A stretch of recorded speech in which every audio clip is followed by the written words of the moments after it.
Okay, sir. We'll start without wasting our time. Let us start the class. Okay, Welcome sir. to this online platform and welcome friends. And I also welcome our resource person, Dr. Sarangi. And due to some technical problems, it could not be held in time. So we are 10 to 15 minutes late. So it's all right. It can be adjusted. Uh, and welcome friends. And you anybody who is there, you can intimate your friends that okay sir, you can start the class, sir. Okay, sir. Okay, thank you, thank you, uh, Thanks. sir. Good evening, sir. Sir. Good evening. So I am very much thankful and grateful to Dr.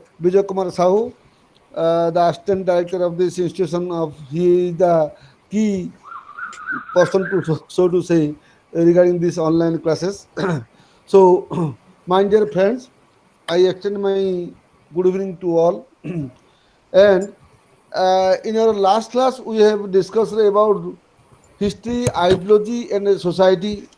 I think we are already we have discussed about, and I think you are clear about that lesson. So today we will discuss about Greco-Roman traditions. I think you are. I am audible to all my friends, to all my learners. Yes, sir. Greco Yes, sir. Greco-Roman traditions. Okay.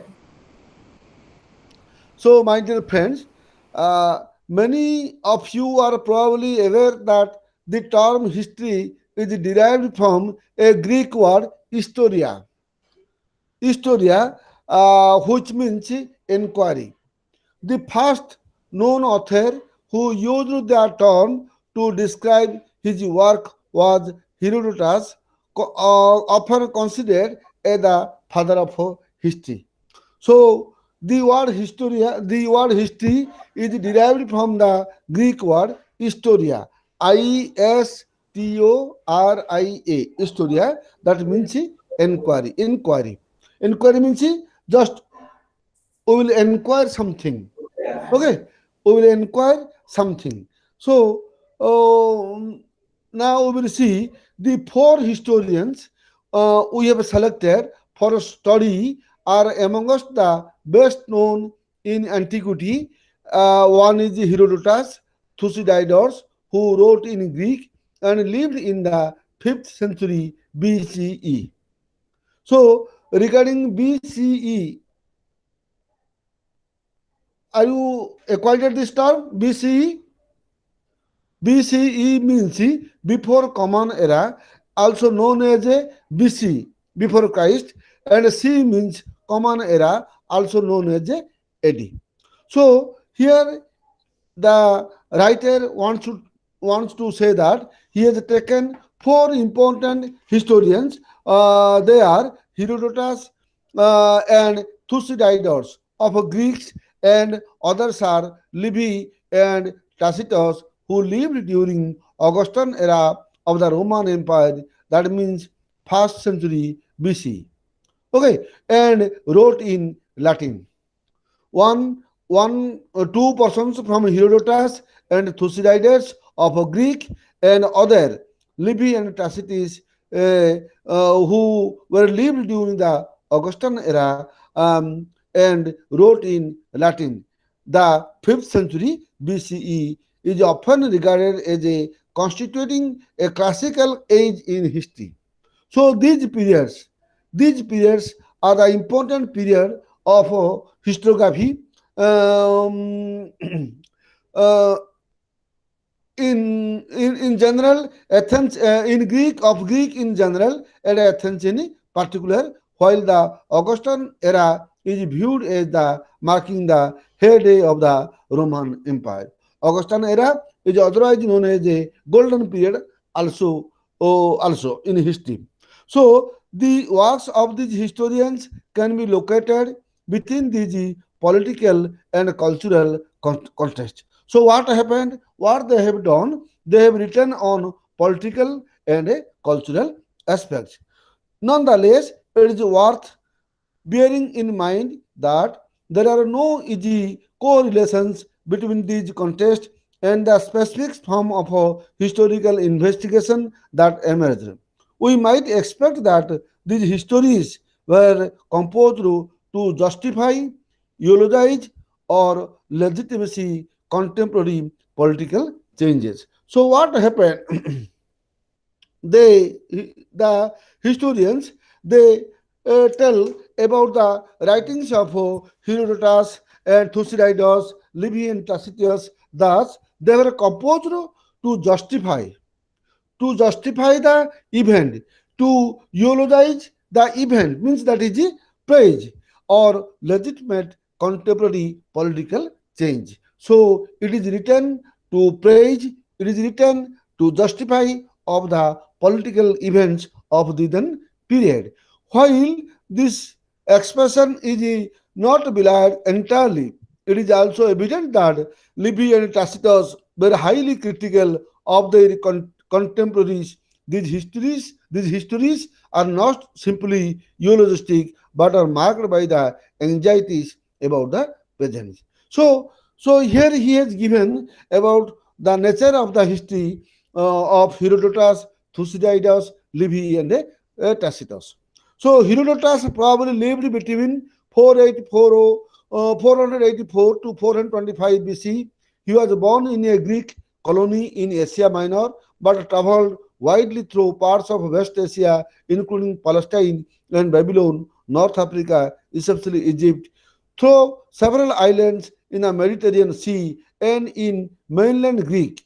His writing is marked by a deep admiration for Athens. So what happened? Herodotus, he was a great admirer of Athens, and in fact, his work can be understood, at least in part, as being an attempt to memorialize what he regarded as the historic victory of the Greek over Persians. So what he has written, that he is the victory, the victory of the Greeks over the Persians is the entire body of his writing, a contest that he visualized as one between civilized and barbarians. So he has written Greek was the a civilized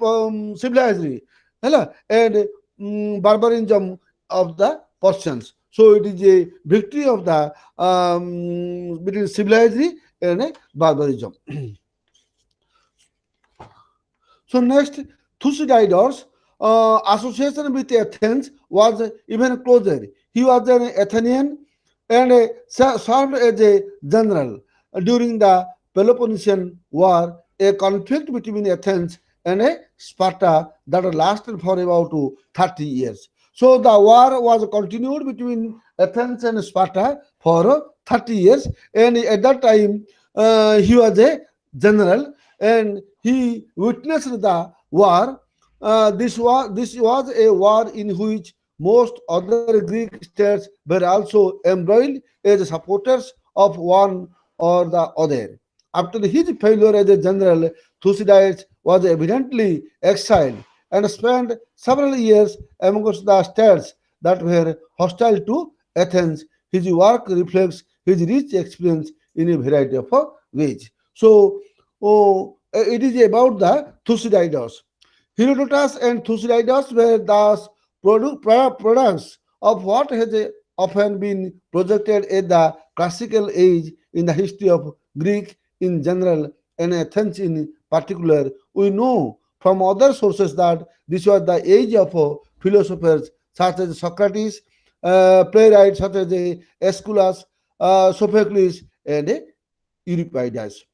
The works of the historians do not, however, directly reflect the cultural developments. What we find instead is a preoccupation, especially in Thucydides, with the military activities. So, what happened? The Herodotus and Thucydides they have written about the military activities of that war. In fact, in these histories are rich in detail. They are also marked by an extremely narrow focus. Indeed, there are times when the present day reader cannot help but wishing that these writers had devoted some of their considerable skills to a wider range of issues. So, though it is a though it is written for the first time. Herodotus and Thucydides, they have written about the military skill and the political events of that period. As we have seen, so it is all about the Thucydides and the Herodotus. So as we have seen, Livy and Tacitus were located very closely within the context of the empire. The Roman Empire was a unique institution. It is spanned parts of three continents, Europe, Asia, and Africa, and lasted for nearly 5 centuries. It was also remarkable for its ruling elite membership, of which was fairly flexible. So here the Roman empires. What does it mean? Roman Empire means it has a three parts: Europe, Asia, and Africa. We have to you have to remember this. What is the Roman Empire? It is the mixture of Europe, Asia, and Africa. Livy was a contemporary of the most famous imperial figure in Roman history is Augustus. However, he was not part of the senatorial elite, nor was the directly associated with the politics. Yet, it is perhaps not accidental that he chose to write a monumental history of Rome, which ran into 142 books. So, what happened? Livy has written about a monumental history of Rome, and which are all about 142 books. Unfortunately, more than 100 of these books were lost, and some survive only in summaries written by later authors. So his original books were already lost. In its entirely, the work traces the history of Rome from its legendary origins to 9th century BC. So what happened? So Livy, he has written about the Roman Empire from the beginning of the history, from the beginning of the Roman history to 9th century BCE. So another person, Tacitus, was closely associated with the imperial administration and a well-known orator. Tacitus was a good orator. His annals declined in the history of Roman Empire for about 50 years, from 14 to 65 CE. See, the work begins with the end of the reign of Augustus and represents the conscience of the military administrative elite.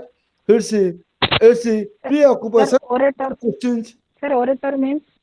Orator means a speaker, good speaker. I am coming Okay. to just within few minutes. I am concluding, and you will ask me the Okay. question. Um, Okay, sir. okay. In other words, his work suggests that Roman elite was by no means a homogeneous entity. So this is all about the four historians. One is Herodotus, Thucydides, and Livy, and the other is Tacitus. So here what I have given in given about their personalities and about their works. So if you have any doubts, kindly ask me. Subhasri, Subhasri, Sri Tripathi, Sri Okay, Tripathi, sir. Sri and Subhasri both are different or one lady or a different lady. Sri Tripathi. Okay. So any question, any doubt from anyone, Sir. my dear friend? Sri Tripathi? No, sir. No, no. You are Sri or Subhasri? No, sir. I want to know that orator means. Orator means good speaker. Okay, Okay. sir. ଗୋଟେ ଭଲ I am ବକ୍ତା. also Sri and Subhasri. Oh, Sri and Subhasri, both are one. Okay, sir. Okay, Okay, okay. sir. Okay, sir. Okay, thank you. So, orator means Yes, sir. a good speaker. Okay. So, any One, sir. question from Sadhanjali, Sangita, Speaker. Okay. Sadhanjali, Okay. Sangita, Itisri, Sir. Idlisri, Purnima, Purnima. Any question? Any question? Uh, Susri Sangita, any question? Santoshini, Swatilipi. Sir, Herodotus and Thucydides, they are written in Greek, na? Yes, yes. Greek, Or no? Herodotus or Thucydides, they Yes. हाँ, their writings were in Greek, and Livy and Greek. Tacitus Livy in and Italy, Tacitus sorry, in in Latin. Roman, na sir? No, no, no, no, ବୁଝିପାରିଲନି ମାନେ Latin in the written in Latin language, na? yeah, Latin language, yeah. Yes. Okay, Okay, sir. so I There think belongs to Roman, Rome, yes, ହେଲା Rome. Yes. ଆମର Okay, chapter sir. ହଉଛି Okay. Greek and Roman traditions. So ଯେହେତୁ Okay, sir. ଆମର ହିଷ୍ଟ୍ରିଟା ଆସିଛି Greek ରୁ, ହେଲା, and Greek ଆଉ ରୋମରୁ ଆମର ଆକ୍ଚୁଆଲି ହିଷ୍ଟ୍ରିଟା ଆସିଛି, ଧୀରେ ଧୀରେ ଧୀରେ ଆସିଛି। ସୋ ବର୍ତ୍ତମାନ ଆମେ ଦେଖୁଛେ what were their contribution, what they have written about the history, ସେଇଟା ଆମେ ଡିସ୍କସନ କରୁଛେ। ଏବଂ ସେ ଜିନିଷ ଯୋଉ ଲେଖା ହେଇଛି ହିରୋଡୋଟସ୍ ଆଣ୍ଡ ଥୁସିଡାଇଡସ୍, ସେମାନେ କ'ଣ କରୁଛନ୍ତି, ଗ୍ରୀକ୍ ର ଯୋଉ ୱାର ଚାଲିଥିଲା, ହେଲା, I have already told you, ଯୋଉ ୱାର ଚାଲିଥିଲା ସେ ୱାର ଉପରେ ସେମାନେ ସବୁ କ'ଣ କରୁଛନ୍ତି, ହାଇଲାଇଟ୍ କରୁଛନ୍ତି। ଓକେ, ଏବଂ ଏଇଟା ଯୋଉ ଆସିଲା ଲିଭି ଆଉ ଟାସିଟସ୍, ସେମାନେ କ'ଣ କରୁଛନ୍ତି, the history of the Roman empire, ତା ଉପରେ ସେମାନେ ଲେଖିଛନ୍ତି। ସୋ ଏ ଦିଟା ଯାକ ଜିନିଷ ହଉଛି ଅଲଗା। ଓକେ, ଏଇଟା ହଉଛି କ'ଣ ମୁଁ କହିଛି ଆଗରୁ, the Greek over the Persians, ହେଲା, one is a civilized and other is barbarism। ସେମାନେ ଯୋଉ କଥା କହିଲେ କିଏ, ହିରୋଡୋଟସ୍ ଆଉ ଥୁସିଡାଇଡସ୍, ସେମାନେ କ'ଣ, Thucydides. ସେମାନେ ଲେଖିଲେ ଦ war between Greeks in between Greeks and the Persia, ହେଲା। So Okay. It is a war Okay. between civilized and barbarism। କିନ୍ତୁ ସେମାନେ ଯୋଉ ଲେଖିଲେ, କ'ଣ ଲେଖିଲେ, ଲିଭି and Tacitus, they have written history on the Rome from its legendary origin to 9th century BC। Okay, sir. Okay, ବୁଝା ପଡିଲା ନା କିଛି ବୁଝା ପଡିଲା ନାହିଁ? हाँ सर, ओके सर। ଓକେ, ବୁଝା ଆଚ୍ଛା ପଡିଲା। ମୁଁ ଗୋଟେ କ୍ୱେଶ୍ଚନ ପଚାରୁଛି ବର୍ତ୍ତମାନ। ଏ ଯୋଉ ବିସି, ଆମେ ଜାଣିଛେ ବିସି ଏଣ୍ଡ ଏଡି, ହେଲେ ବର୍ତ୍ତମାନ ଆସିଲା ବିସିଇ, हाँ। ଓକେ, ଏବଂ ସିଇ, କ'ଣ ଏଇଟାର ଡିଫରେନ୍ସଟା କ'ଣ, କିଏ କହିପାରିବ? Before Christ era, BC. Hello ହଁ, ୟେସ୍, सर ହଁ बिफोर कॉमन एरा रे सब पछकू जाउथला माने फर्स्ट 5 4 3 2 1 एमिति ହଁ आउ एडी रे सब आगो को गला 1 2 3 4 5 एमिति। ହଁ ହଁ, ନାଇଁ ନାଇଁ, ମୁଁ ପଚାରିବା କଥା ହେଲା, ଆମର ତ ଏଡି ଆଉ ବିସି ଥିଲା, ହେଲେ ଏ ଜିନିଷଟା କାହିଁକି ଆସିଲା, ମୁଁ Sir, ପଚାରିବା କଥା ହେଲା ସେଇଟା। BC, sir, it's Ambika, ହଁ sir. ହଁ BC ହଁ means, sir, before common era, and before common era, I think the birth year of Jesus Christ. ହଁ So before his birth, all years were counted as BC, ହଁ, and after his birth, we count that 1 century, 2 century, third century, like that. ଏଇଟାରେ ଟିକେ ଶୁଣ, ଏଇଟାରେ ଟିକେ confusion ଅଛି, ଏଇଟା ଟିକେ ମୁଁ ତ କ୍ଲିୟର କରିଦଉଛି। ଏଇଟା Okay, କାହିଁକି sir. ଏଡିବିସି ହେଲା। ଆଚ୍ଛା, ଆଉ ଗୋଟେ ଜିନିଷ, ଯୋଉ ସି ଅଛି, ସି ର ମିନିଂ କ'ଣ? ଏବେ Common, ଯୋଉ sir. ଆଁ? Sir, common. Common era. ନାଇଁ ନାଇଁ, ଖାଲି ଯୋଉ ସି ଅଛି, ତମେ ଦେଖ, ଆମର ଯୋଉ ଏଠି ଲେଖା ହେଇଛି ସି, Century, sir. Century. ନାଇଁ, नो, ତମେ PG student, you have thorough knowledge about BC, AD and C, and what is about to BCC, ହେଲା, ଟିକେ ମୁଁ କହିଛି। Sir, I have a suggestion. Just okay, give us this task. We will clear in next class, sir. Sure. Okay, thank you very much. We okay, will thoroughly study and search, and then we will let you know what is BC What It's my is suggestion, BC? sir. It's Okay, a okay. little task for us. We will study on that, then inform you. Okay, thank you. Okay, Ambika Sanu, it is your duty to clarify my doubts, which I will No, ask sir, you. it's our duty. It's our task, sir. Okay, okay, ଆପଣ thank you, thank you. କୁହନ୍ତୁନି ଆମେ ନିଜେ study କରିବୁ ଆଉ ଜାଣିବୁ then ହେଲା we will discuss in next class, sir. Okay, ତମେ ମତେ କହିବ what is BC, what is Okay. AD, what is BC, and what is BC, and what is C, and See, what yes, is sir. C. Okay, Okay, so sir, thank you. so now we have discussed about Herodotus, Thucydides, then Livy, and Tacitus. These four historians. First, we have already discussed. Okay, Sir. okay, Sir, sir. Sangeeta. Sir, sir. Again, sir. Okay, so now we will see the objectives of history writing. So what is the objectives? Why we should write history? Okay, so it is evident that history writing was undertaken with self-conscious deliberation and with the explicitly stated objectives. These could include preserving memories of what were regarded as a great, spectacular, or simply important events. Almost inevitable warfare and battles dominate the narrative, yet other goals are also explicitly and sometimes implicitly articulated. We find, for instance, that Herodotus was concerned with providing a narrative that was full of interesting, even fascinating, and included ethnographic accounts that often bordered on the realm of fantasy. His successors were generally more restrained, and the Latin writers in particular adopt a solemn moral tone. This has been regarded as a feature of the Augustan age, where the ruler visualized his role in terms of restoring pristine tradition among the other things. So here the writer wants to say that what is the objectives of history writing? Why we should write history? Who can say? Then I will clarify it. What is the objectives? Why we should write history? Suppose we should not write history, what would happen? Sangeeta. Sir.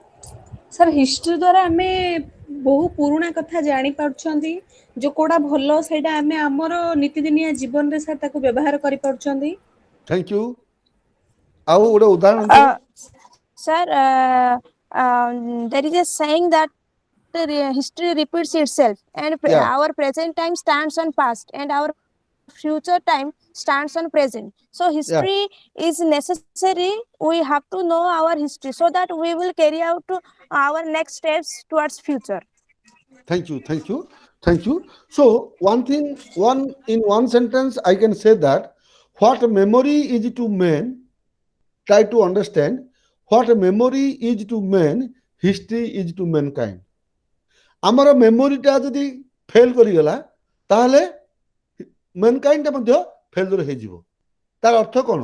ଧରିନିଅ ମୋର memory ବର୍ତ୍ତମାନ ଠିକ୍ କାମ କରୁଛି, ମୁଁ ଜାଣିଛି ମୋର ବାପା କିଏ, ମାମା କିଏ, ବା ମୋର ବନ୍ଧୁବାନ୍ଧବ କିଏ. ଏ ଜିନିଷଟା କେମିତି ଆମେ ଜାଣୁଛେ? That is history. ଯେତେବେଳେ ଆମେ ଜାଣୁଛେ ଯେ ତମର ଗୋଟେ ଉଦାହରଣ ଦଉଛି ଯେ ତମର 10th ପରୀକ୍ଷା ଦେଲ, +2 ଦେଲ, +3 ଦେଲ. So you should be thorough about your history. Then only you will do better in PG. When ଆମେ ଯେତେବେଳେ ଜାଣୁଛେ ଆମର pastଟା କ'ଣ ଥିଲା, we should have thorough knowledge on past and we should have thorough knowledge on present. Then only we can predict the future. ଏବଂ ଯଦି ଆମେ change କିଛି ନ କରୁଛେ ତାହେଲେ ଆମେ କ'ଣ କରିବା? ଆମେ ଡାଇନାମିକ ହେଇପାରିବା ନାହିଁ. History is always dynamic. ଗୋଟେ ଜିନିଷକୁ କହୁଛି ପିଲାମାନେ, ଆମର ତମେ ଚିନ୍ତା କର ବର୍ତ୍ତମାନ ମୋବାଇଲ ପଳେଇ ଆସିଲା, ମୋବାଇଲରେ ବର୍ତ୍ତମାନ ମୁଁ ଅନଲାଇନ କ୍ଲାସ କରୁଛି. ହେଲେ ଏ ଯୋଉ ମୋବାଇଲର ତମେ ଯଦି ଇତିହାସଟା ଦେଖିବ, ପ୍ରଥମେ କ'ଣ କରୁଥିଲେ ନା ଦିଆସିଲିରେ ଗୋଟେ ସୂତାଟେ ରଖିକିରି ପିଲାମାନେ ସବୁ କଥା ଆଶା କରୁଥିଲେ ତମେ ସେଟା ଜାଣିଥିବ ନାହିଁ ମୁଁ କହିପାରୁନାହିଁ। ଆମର ଯେତେବେଳେ ଆମେ ପିଲା ଥିଲୁ ସେଟା କଣ ହୁଏ ନା ଗୋଟେ 20 ହାତ ଦୂରରେ ଗୋଟେ ଦିଆସିଲି ଖୋଳ ଦିଟା ଆଣିବେ ହେରି ଗୋଟେ ସୂତାରେ ତାକୁ ଟାଣିଦେବେ ସେଥିରେ କଥା ହେବେ ଏବଂ ସେଠି ଶୁଭୁଥିଲା। ତାପରେ କଣ ଆସିଲା ଟରେଟ କାକା ସେ ତମେ ଜାଣିନ ସେ ଜିନିଷଟା। ତାପରେ ଆସିଲା ଲ୍ୟାଣ୍ଡ ଫୋନଟା କେତେ ଅସୁବିଧା ହେଲା ଏବଂ ତାପରେ ପଳେଇ ଆସିଲା ମୋବାଇଲ ଏବଂ ମୋବାଇଲ ଭିତରେ ଆମେ ବର୍ତ୍ତମାନ କଣ କରୁଛେ ଅନଲାଇନ କ୍ଲାସ କରିପାରୁଛେ ଟଙ୍କା ନେବା ଆଣିବା କରିପାରୁଛେ ଏବଂ ଏଣ୍ଟାୟାର ମୋବାଇଲଟା ଏଣ୍ଟାୟାର ୱାର୍ଲଡର ପ୍ରତ୍ୟେକ ଜିନିଷ ଆମ ପକେଟ ଭିତରେ ବର୍ତ୍ତମାନ ରହିଗଲା। So it is all about the history. ଏବେ ରେଡ଼ିଓ ଆସିଥିଲା ମାର୍କୋନି କରିଥିଲେ ହେଲା। ଆମେ ଯେତେବେଳେ ପିଲା ହେଇଥିଲୁ ରେଡ଼ିଓଟାରେ ଗୋଟେ ଆମକୁ ଗୋଟେ ପାଠ ପଢ଼ା ଯାଉଥିଲା ମନ ହୁଏ ମୋର କହନ୍ତି ଏକ ରେଡ଼ିଓ ନୂଆ ଯୋଉଠି କଣ ହେଇଥିବ ଆମେ ତାକୁ ଦେଖିପାରୁଥିବେ ଏବଂ କଥା ଶୁଣି ପାରୁଥିବା। ଦେଖ ବର୍ତ୍ତମାନ ଟିଭି ପଳେଇ ଆସିଲା। ତେଣୁ ଏ ସବୁ ଯାକ ଯୋଉ ଗ୍ରାଜୁଆଲ ଚେଞ୍ଜ ହେଇ ଯାଉଛି କେମିତି ଯାଉଛି it is due to the history of the past. ଏବେ ଥୁସିଡାଇଡସ୍ ବା ହିରୋଡୋଟାସ୍ ସେମାନେ କଣ କହିଥିଲେ କଣ ନ କରିଥିଲେ ଆମେ କଣ କରୁଛେ ତାର ଏଣ୍ଟାୟାରଟାକୁ ଆମେ ବର୍ତ୍ତମାନ ଦେଖୁଛେ। Okay so it is all about the history. ଯଦି ଆମେ ପାଷ୍ଟଟା ଜାଣିବା ନାହିଁ ସେମାନେ କଣ କରିଥିଲେ କଣ କଣ ହବା କଥା ତାହେଲେ ବର୍ତ୍ତମାନ କଣ ହବ ବର୍ତ୍ତମାନ ଆମେ କିଛି କରିପାରିବା ନାହିଁ। Okay so this is all about the history. My dear friends I think you are clear. Jayanti hello Yes, sir.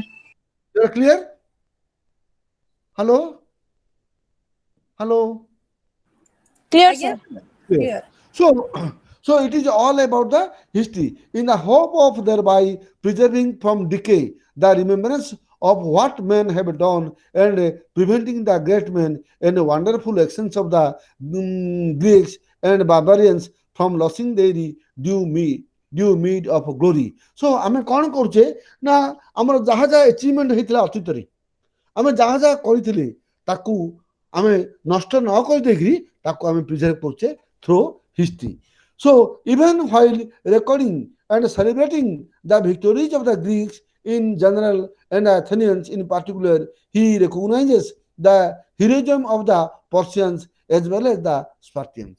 So जो पर्सियन माने बा स्पार्टियन मानଙ୍କର heroismଟା କଣ ଥିଲା now we are able to know. So it is worthy what was regarded as the worthy of memorization was a great war and its outcome.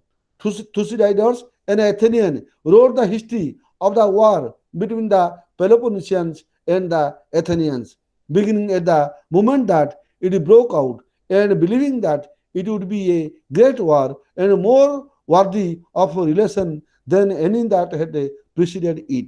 So ସେମାନେ କାହିଁକି ଚିନ୍ତା କରିଥିଲେ ସେମାନେ ଚିନ୍ତା କରିଥିଲେ ଯେ ଏଇଟା ହେଉଛି ଗୋଟେ ଗ୍ରେଟ୍ ୱାର୍ ହୁଏତ ଭବିଷ୍ୟତରେ ଆଉ ୱାର୍ ହେଇପାରିବ ନାହିଁ ତେଣୁ ସେମାନେ କଣ କରିଥିଲେ ଏହାକୁ ରେକର୍ଡ କରିଥିଲେ।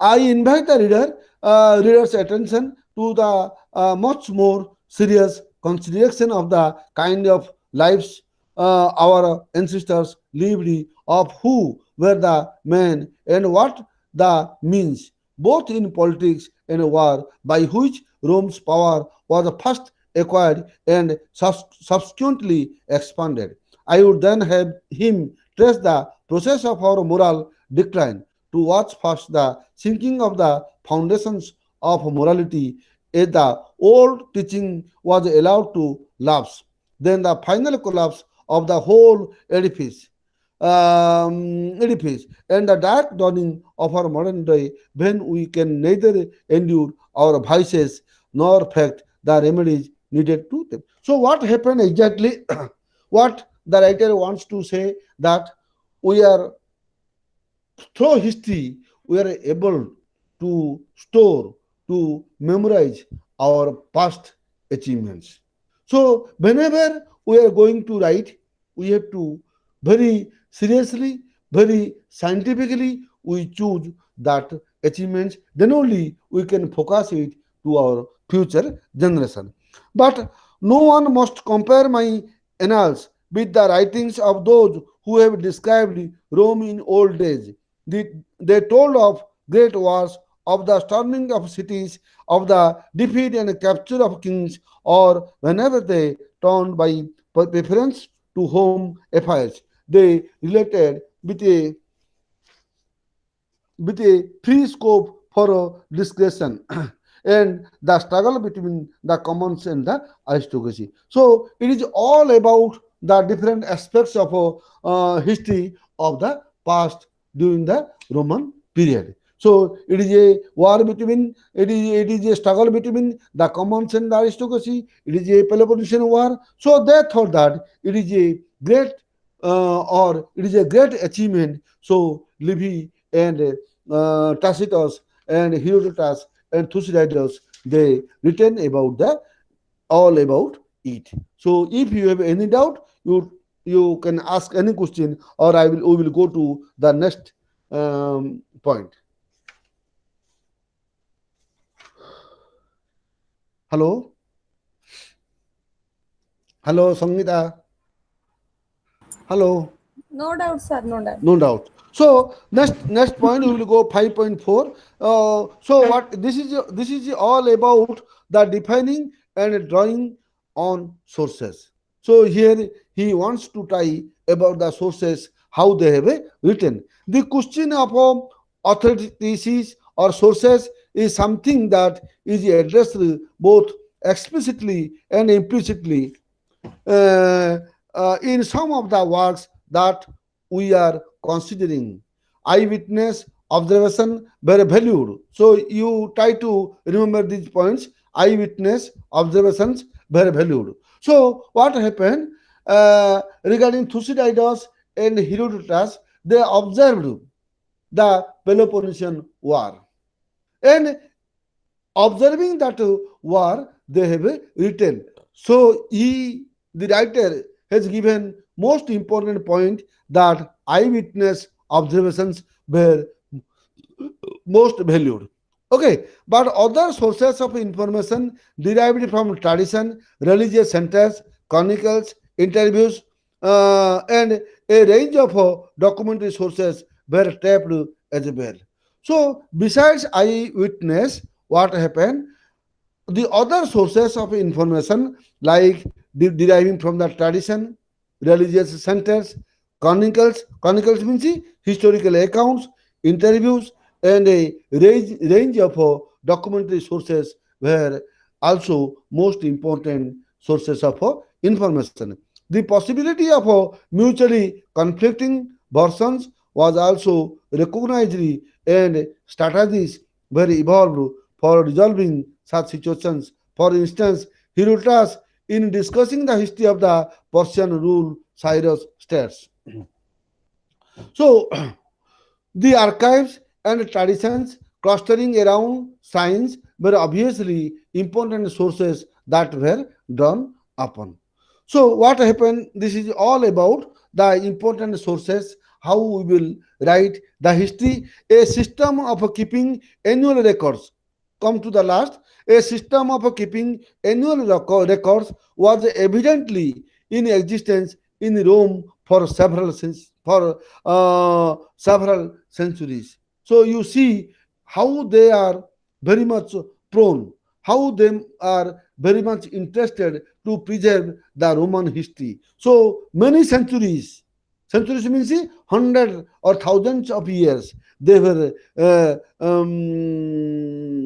kept the records, they preserved the records. These records, known as the Annals of Maxim, were compiled and maintained by priests. So the priests of the Romans, they preserved the records of the Rome for centuries together. They continued the names of magistrates who were appointed each year.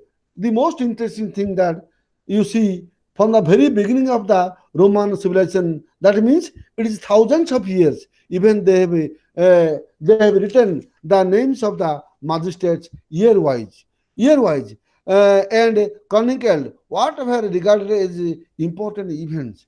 Not and they have written also the important events during that period, and year wise they have written. Apart from this, elite families had traditions of funerary orations. So they have written, they have kept the Roman records year wise, and they have also written the names of the magistrates and their families, important families, and the important events they have mentioned. So this is all about the sources. If you have any doubt, kindly ask me. Hello, Sangita. Sir Hello. ताମାନେ Herodotus and Thucydides जो history जाक लिखिथिले सेमान निजे तार आई witness थिले आई witness थिले आज्ञा Peloponnesian वार रे आज्ञा जहा सेमान देखिथिले ताहा लिखिथिले आज्ञा तेणु एटा होची आई विटनेस टा होची इट द माने it is the primary sources okay it is the primary sources. Then au kotha कहला कोन ना sources derived from the tradition, religious centers, chronicles, interviews and the range of documentary sources. एबे जते बेले हमें record जा देखिले जे रोम रो record जाक माने thousands of years हला ताऊ तमे सने प्रिजर्व कर रखुचंदी बाय द प्रीस्ट एबो सेटे कोन होची प्रति वर्षर घटना प्रति वर्षर मजिस्ट्रेट किए आसिले एवं से वर्षर इंपोर्टेंट इवेंट्स से तो उसने स्टोर करचंदी so it is the primary sources of information okay I will go ahead आज्ञा sir no problem I think Sushri Sangita so now we will see what is the style okay sir okay sir, this is Jyoti. So what does funerary orations mean? Oh, acha. So it is different kinds of speech. Elite families Speeches. have a traditions. Okay. Yes, sir. Orations, which were drawn on by later historians. Okay. Yes, sir. Okay. So then we will come to the style. Okay. What is the style? The authors under consideration evidently wrote for an elite literate audience. Although some of the compositions may have been disseminated orally as well. Virtually every sentence was carefully crafted with a consummate skill that often survives even in translations. Thucydides appears to be most self-conscious in this respect. So now, Jyoti, so now we will see what are the style they have maintained. And in comparison to Herodotus and Thucydides, though both they have given maximum time how to craft, how to write the sentence. Okay, and even Thucydides appears to be most self-conscious in this respect. Ame जेतबे इतिहास लिखुचे से माने they have given much time. They have given much on thinking process how to write a good and beautiful sentence with the heart touching. That's why today we are regarding that Herodotus was the father of history and Thucydides who has written the scientific method of history for the first time. Okay, so Thucydides graphic description of the what is this? Perhaps the most outstanding instance of this is provided by Thucydides' graphic description of the plague that hit Athens during the second year of the war. Here is how he delineated the symptoms. People in good health were all of a sudden attacked by violent hits in the head and redness and inflammation in the eyes, the inward parts such as the throat or tongue becoming bloody and emitting an unnatural fetid breath. So it is all about एबे आमे जो देखुचे बर्तन गोटे महामारी चलছে आम सारा पृथ्वी रे ना नहीं Subhashree hello hello Yes, sir. Hello Yes, sir. Jyoti Which state, sir? Which Huh? state, sir? Sir बर्तन Hello. आम सारा वर्ल्ड रे गोटे महामारी चलছি corona virus Yes, sir. Okay. Yes, sir. more than 1 crore people expired okay, ସେତେବେଳେ କ'ଣ ହେଇଥିଲା, ସେତେବେଳେ ମଧ୍ୟ ଗୋଟେ ମହାମାରୀ ଦେଖାଦେଇଥିଲା ହେଲା।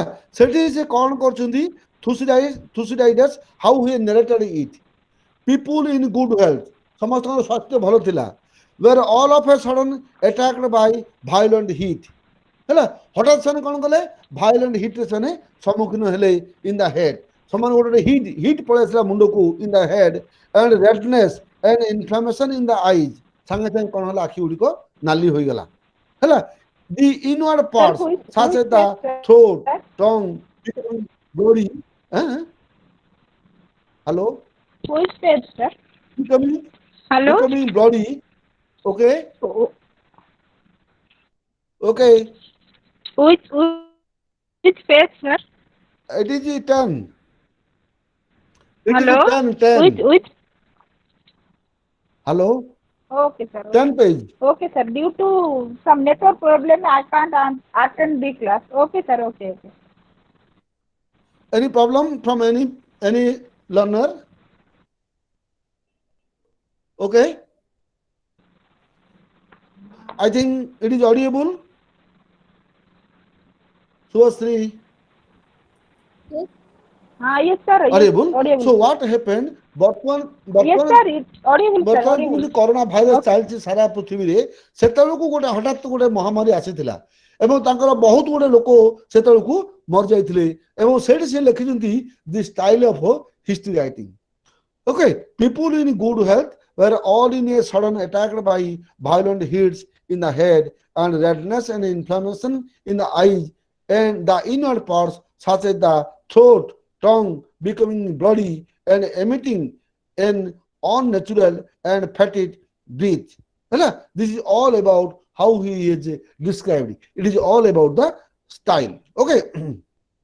So another in depiction of the implications of the long run conflict is also in ships. So in peace and prosperity, states and individuals have a better sentiments because they do not find themselves confronted with imperious necessities. But war takes away the easy supply of daily wants and so proves a rough master that brings most men's characters to a level with their fortunes. So this is all about the style of history writing. Okay, so nothing here to say more. So now I'm coming to the historical events and process.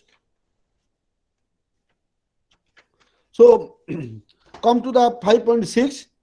So the most apparent concern of these early historians was with providing detailed narrative of what they have regarded as a central event. So what happened during that period? They have given a detailed account of a central event. Okay, they have given a detailed account.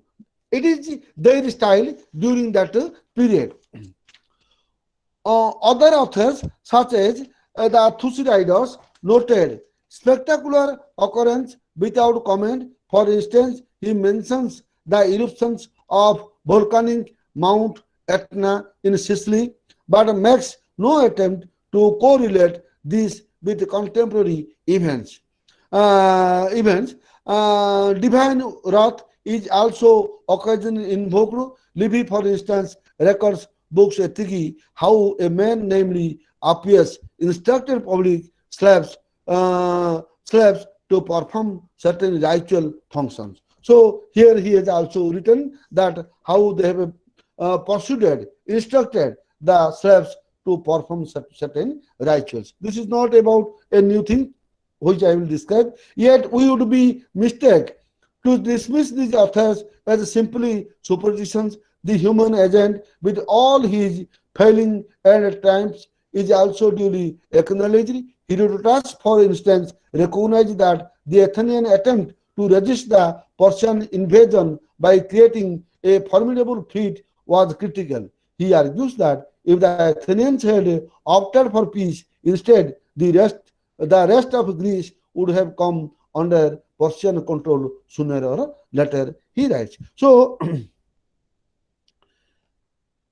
I am coming to the last. Mankind in the earliest age lived for a time without a single vicious impulse, without shame or guilty, and consequently without punishment and restraint. So, my dear friends, this is all about the different styles of Greek Roman Greek Roman writings. So, if you have any doubt, kindly ask me. We will clarify. Otherwise, we will go to the next unity.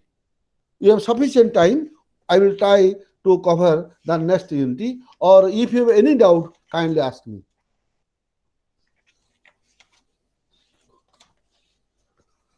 Hello, my dear friends. Hello, hello, hello. Subhasri, any doubt? Yes, sir. Any Yes, doubt? sir. No, sir. No, No sir. doubt. I clear. So, No okay. doubt, sir. Clear. Then another Jyoti Chawla. Jyoti, No doubt, sir. No doubt, sir. we will go ahead. Yes, sir. Okay, thank you. Yes, sir. Go ahead. Go ahead. Huh? Okay. So this is Okay. all about in Unity 5. This is all about the historical writings from the very beginning of the history, from the very beginning of the Rome. So here he has taken four important historians. They were Herodotus, Thucydides, Livy, and Tacitus. Two from Rome and two from Greek. What they have done, what was their style, and how they were writing, and what was their sources of information. This is all about the Unity 5. Okay, my dear friends. So now we will go to the Unity 6. So in this Unity 5, nothing to be nothing more to say about this. So just I have discussed about the history writing from the very beginning of history. Okay, so now we will come to the Unity 6, and it is about the traditional Chinese historiography. So we have to know what is Chinese historiography. Then we will come to the Indian historiography. So here you see about it. I have gathered up and brought together the old tradition of the world which were scattered and lost.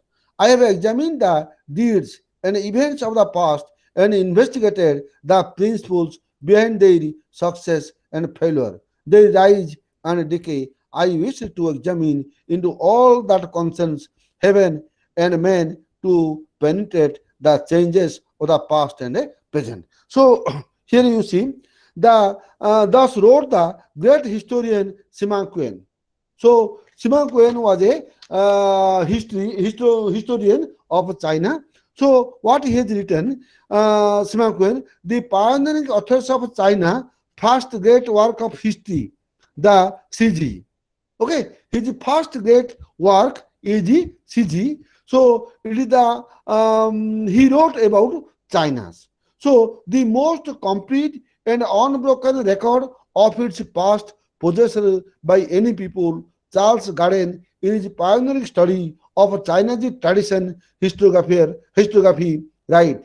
No other ancient nation possesses records of its whole past so voluminous, so continuous, or so accurate.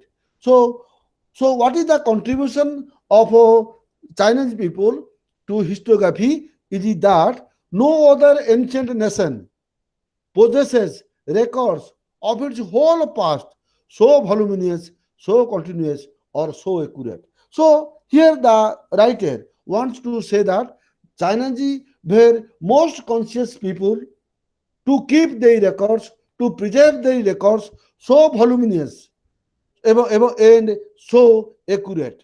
In a similar vein, J.K. Fairbank wrote, no people have been more interested in their past than the Chinese.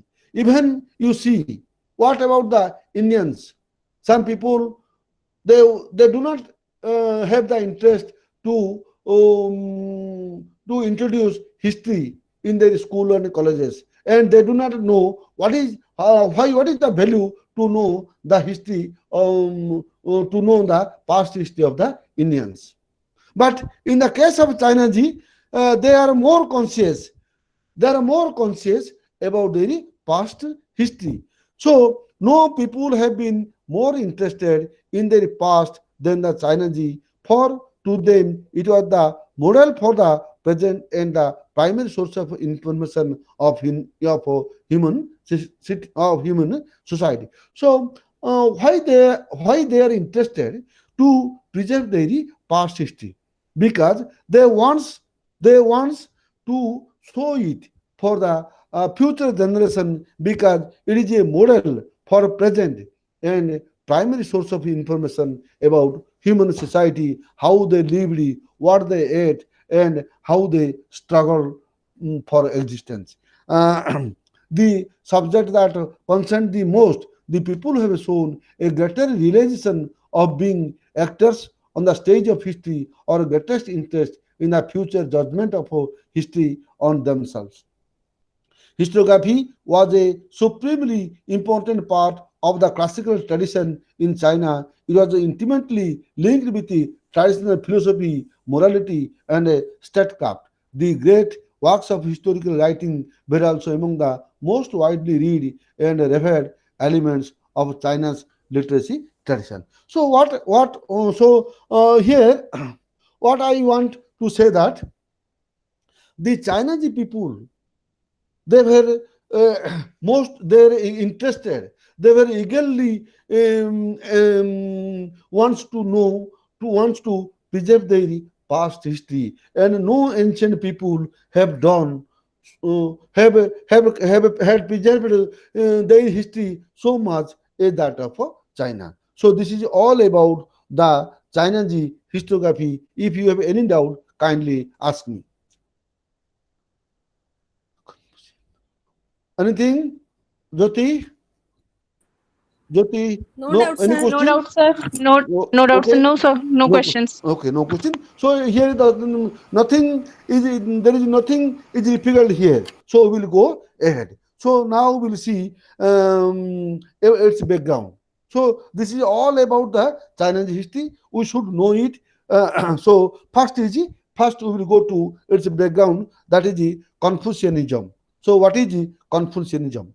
Confucianism is a name given to the teachings of Confucius, age 6th century BC. So we have already known that in 6th century BC is an important century, so to say, is a cardinal century, not only in India but also in world. Already you have known it, because in India, Gautam Buddha and Mahavira, they they raised their voice against the prevailing conditions of the society. Likewise, in 6th century BC, Confucius, he raised his voice against the prevailing condition of the society, and he tried to bring reforms in the society. Confucianism, scholars, scholar and hardly Confucianism nevertheless exercised the most profound influence on the spiritual and intellectual tradition of the Chinese people. So what happened? He has a tremendous impact on the spiritual and intellectual tradition of the Chinese people, like Gautam Buddha and Mahavira on the Indian people. And there is social, political behavior. Confucianism accepted a particular powerful influence on the Chinese historiographical tradition. So here he wants to say that the Confucian has much influence over the socio-political, religious, and cultural traditions of the Chinese people. So we will see. So here he has given 3 to 4 instances or examples. We will examine. History is above all the story of man, of the affairs of human beings. So what is history? History is the story of man and the human beings. In the Confucian world outlook, the central focus was not on God or some living being, but on men. So what happened? Confucian, what he has done, he has never focused on God. Rather, he has focused, rather he has tried to reforms of the society and men. How humans related to their fellow beings, how they order their affairs in this world, what values they inculcated in themselves and the others. This is above all what the main concern of the Confucius and his philosophy. So he inculcated the values of the humans. He has given a new thought to the mental horizon of the human, and he has not given any importance to God. That's why we are telling that what Gautam Buddha and Mahavira has done in the Indian society, Confucius has done it the Chinese society.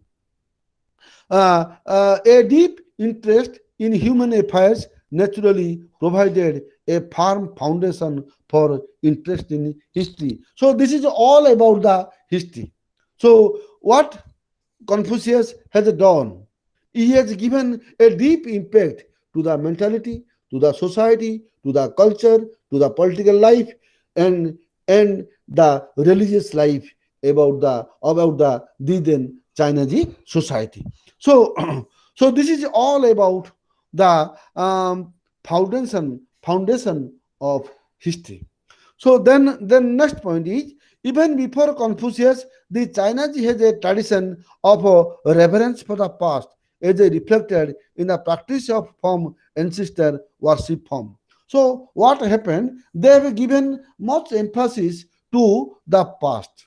They have much reference to the past. They have much obligation. They have much respect for the past because they have the practice to worship the ancestor. Hello, we are not we are also worshipping. We are also giving the different kinds of sadhas to our fathers and grandfathers like this, and they are worshiping their ancestors.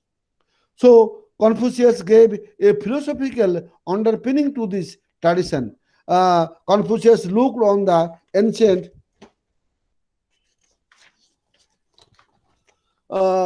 past as a golden age of order and well-being. So he has given emphasis to the ancient past. So it is a golden age for them. He was convinced that in the past could be found the models of a moral, political, social behavior that would help to end degeneration and chaos and a regenerate society. So he has given much emphasis to past because past is a moral. It is a morals of a moral, political, and social behavior. So he emphasized to preserve the past, to worship the ancestors. And next point is that he needed to maintain a harmony and well-being in the society as a whole was the existence of a truly moral man. And he has given another important point. What? To maintain harmony and peace between among the men, among the human. Confucian had that men were innately good by nature, the real men of virtue. Those persons who are good, they are the real men. They are the men of virtue. Actively cultivate the right qualities in themselves through education. So, through proper education, through proper values, moral values can be inculcated, and he has given also the values on education. The study of history is concerned not only in general with the affairs of men, but specifically with finding some order and meaning in the way of human society has developed over time. Those acquainted with the Chinese historiographical traditions are usually struck with its passion for order and classification, as well as its attempt to understand cause and effect and identify recurring patterns over the course of human history. The Confucian concern with the establishing and maintaining order in the present thus also influenced the way the past was conceived. So what happened? Confucius, he has given importance to the past, and he has described the past as a moral, and he has given the moral values, and he has given the value of the worship of the ancient ancestors. So here Confucius has given much importance to the history of the past. So it is the so to say they have taken much interest to preserve the history of the past. So this is all about the Chinese history. If you have anything to say, can ask me. Jyoti, Jyoti, hello. Any Yes, question? sir. Any question? Yes, sir. No No, question. sir. We will No, go sir. ahead. Yes, Okay, sir. thank you. Sir, So, so the next point is sir, the please, sir, okay, sir, okay, hello, hello, okay. So three. hello, hello. Okay, okay. Sir, I Yes. could not hear, sir. Sir, I could not hear. I could not hear, sir, due Here, why? to network problem. So, please, sir, say again. So, Reference of the past. Reference for the past. so what happened? Just I am telling. So here, regarding the traditional Chinese Uh, historiography. Okay, so three.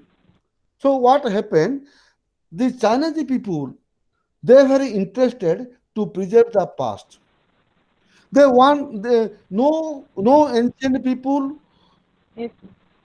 so much interested to preserve the past, just like the Chinese. They have much interest. They have voluminous records of their past history.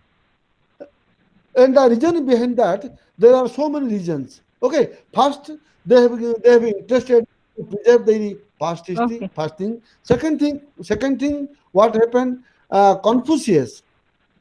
Who is Confucius? Confucius is a philosopher, just like Gautam Buddha and Mahavira in India in the 6th century BC.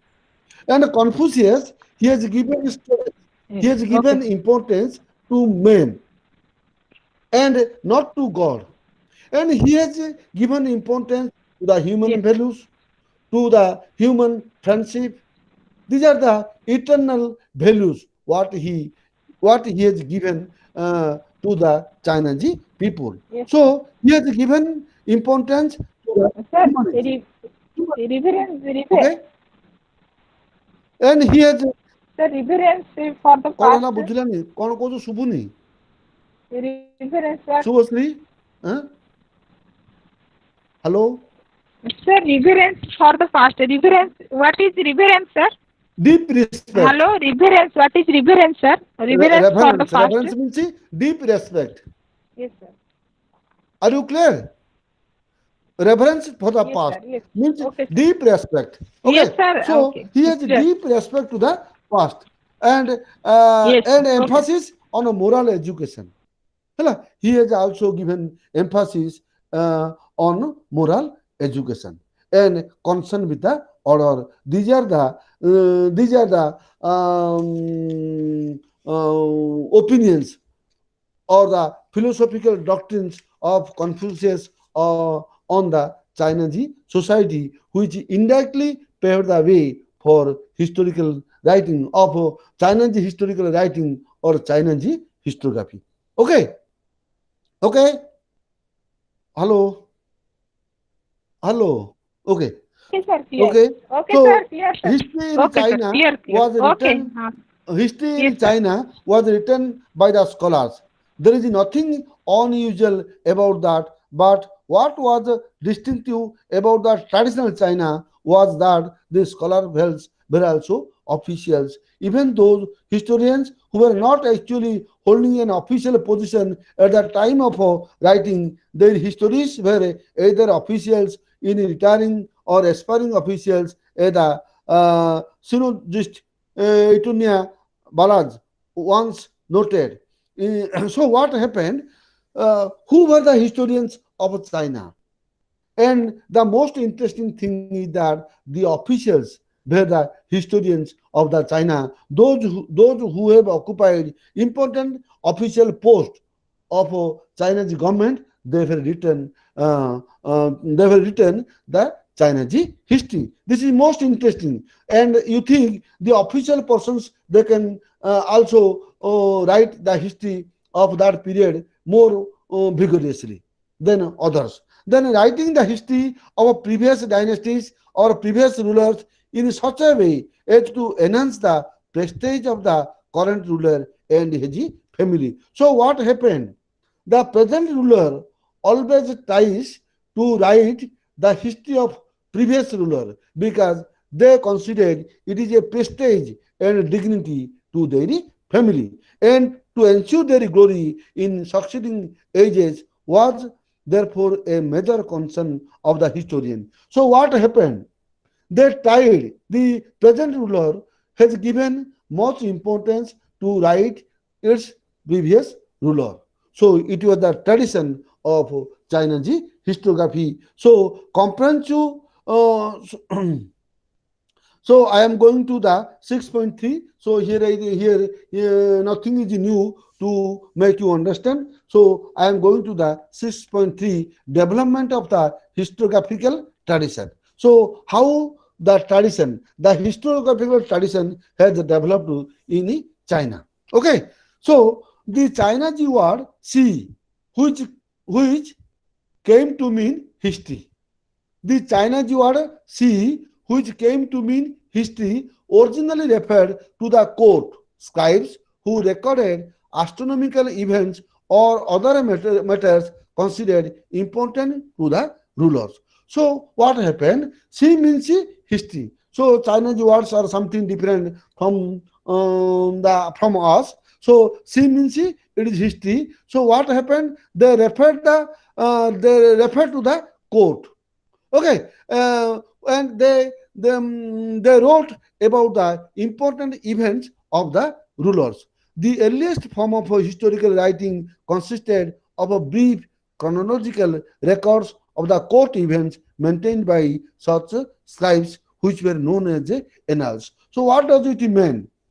What does it mean? Means annals means, what does it mean?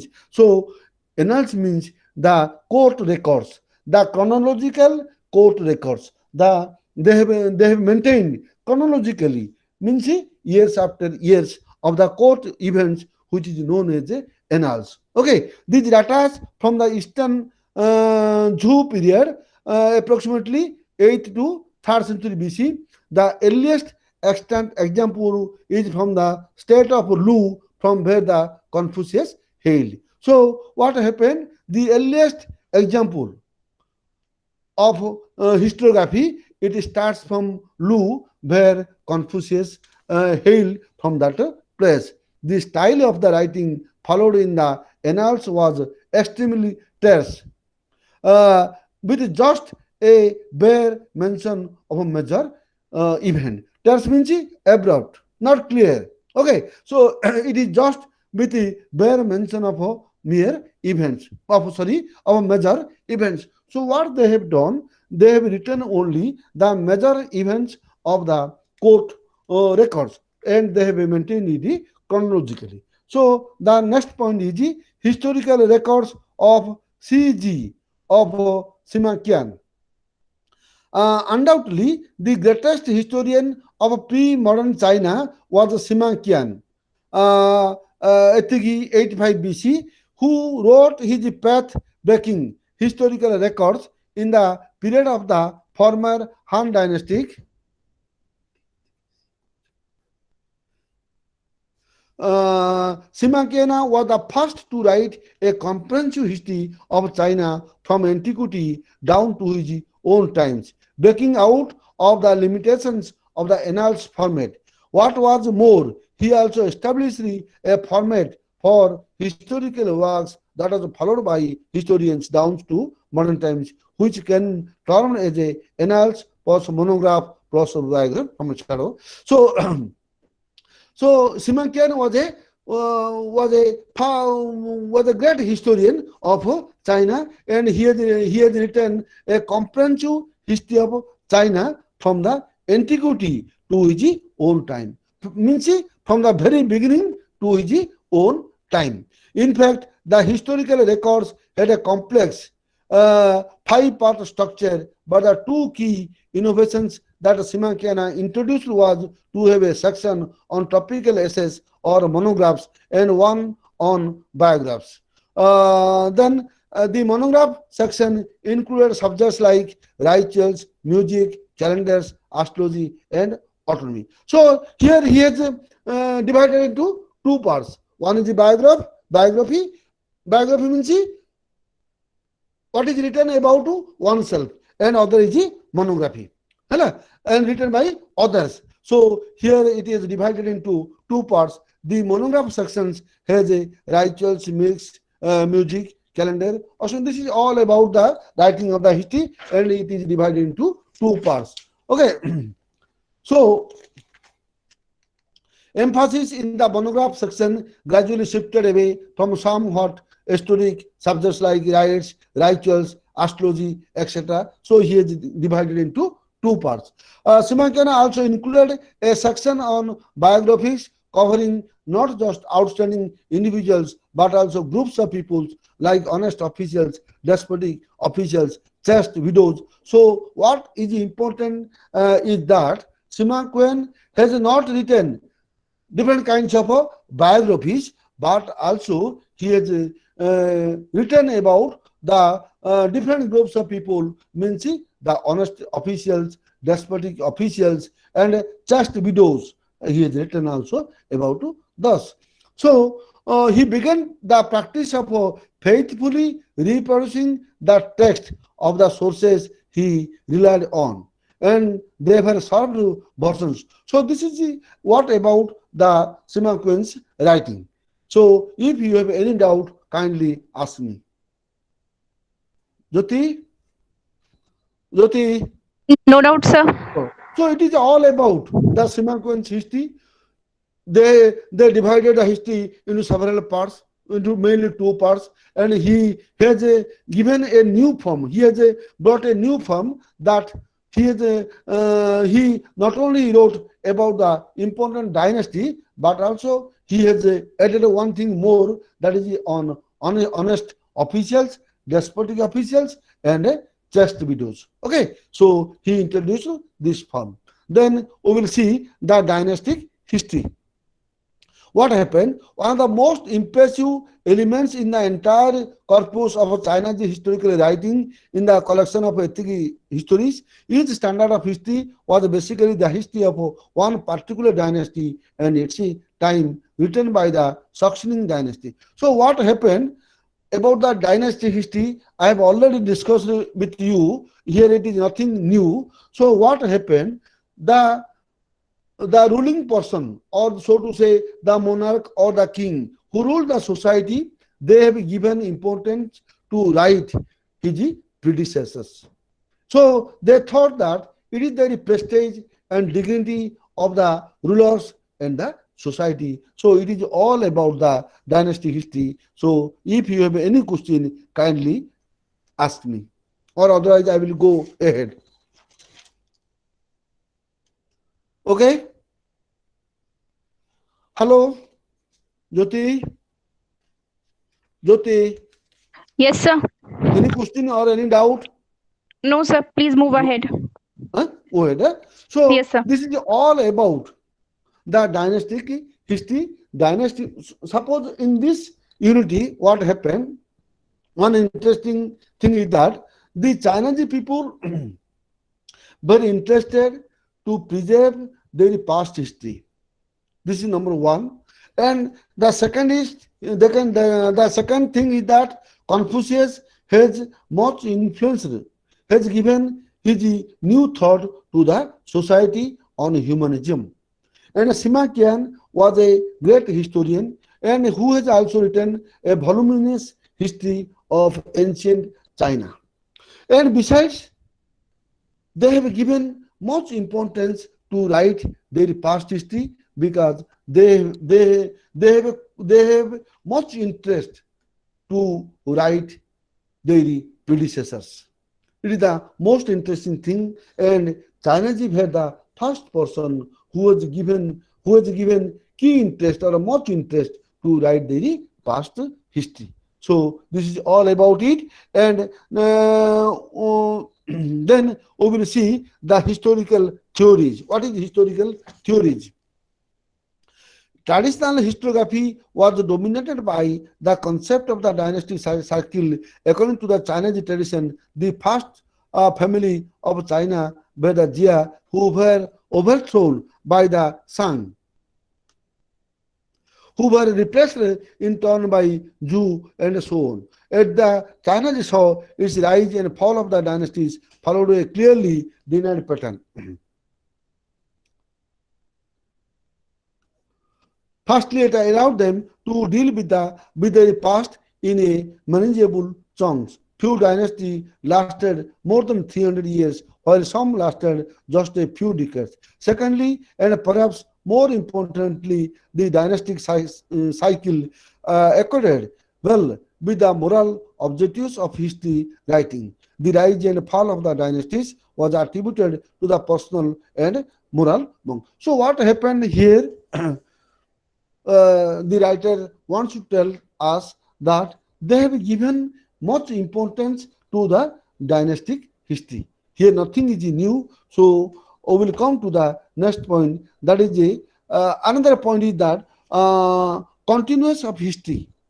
So what happened? The dynasty cycle framework had its critics even in traditional China, as I mentioned earlier, particularly during the Chang and Song period. Historians opposed its limitations and sought to break out of it. Some like Sima Guang did not open discard the dynastic framework, but the scope of his work transcended and one dynasty. Others like Zheng Qua directly criticized the venerable historians Ban Gua for having started the process of writing dynastic histories and openly espoused the notion of a continuous history. Yan Shu inaugurated the method of taking up one topic and writing about it from beginning to end.